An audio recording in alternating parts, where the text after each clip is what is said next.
Mark Villaverde has been teaching for 12 years, spending the last 4 at Vicente Benavente Middle School, where he teaches ESL and mathematics. But these halls hold a deeper meaning for him. They're the very same ones he walked as a student, where his own dream of becoming a teacher first began. Mrs. Pasqua was my math teacher, and I would say that I was the kind of student who kind of took things for granted a little bit.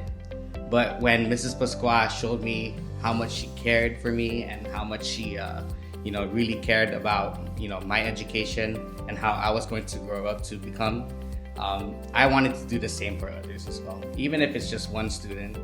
And now Villaverde is doing just that and so much more by inspiring countless students to be the best they can be. It's amazing to see just a lot of my students excelling that way. And it just feels so good to give back in that sense and to see all of these kids grow, because that's all they are. They're just potential, and I'm just there to help them reach their potential. That passion and dedication have led Villaverde to become one of 3 Guam Department of Education STEM teachers named as finalists for the 2025 Presidential Awards in Mathematics and Science Teaching, the nation's highest honor for K-12 STEM educators. This is his 2nd nomination, the first coming while he was teaching at John F. Kennedy High School, his alma mater, where he also spent 8 years in the classroom.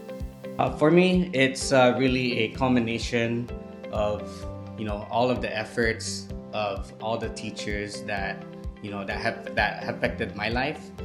Teachers like Mrs. Pasqua helping shape his outlook on mathematics, a subject he works hard to make fun, interactive, and approachable for his students. How I see math, and I see math as such a fun and interesting subject.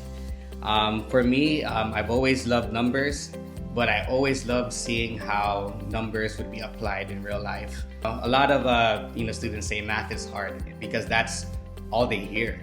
But the way that I approach it in my class is like, we'll try to make it fun. We'll try to make it as simple as possible for you to understand, for anyone to understand. And so I like trying to make it really fun, interactive for them. I use a lot of manipulatives, meaning that I give them a lot of blocks, I give them counters, I give them the number line, and I just give them a lot of things because I want them to actually see what the numbers look like, what they're actually doing.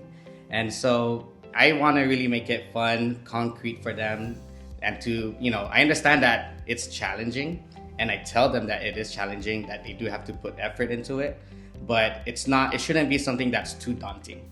And one of his most rewarding moments coming when a former ESL student reached back out with gratitude.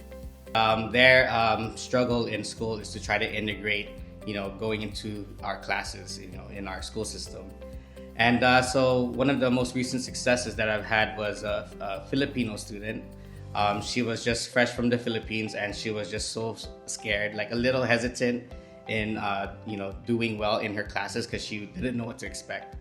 But with all the things that I tried to do to help her, by the time she became a freshman at JFK, she messaged us back saying, she just wanted to thank all of her ESL teachers, and especially she kind of noted me in particular, because I guess she was really afraid of how freshman, math is going to be for her.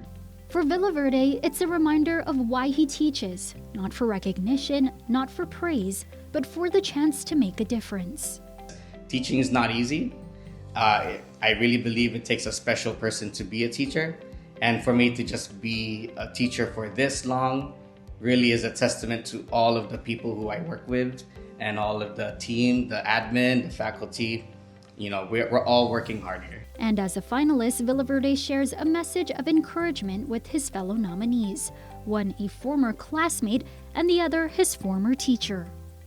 This is what we expect. We expect that we all do the best work that we can, and that whether we get recognized if or not, we just do the best that we can every single day for our students. And so what I want to say to them is good luck, because they really all deserve all the praise and the recognition that they're getting, and that they were all a part of my journey as well. So I really just wish them the best, and that we'll continue to do what we do here.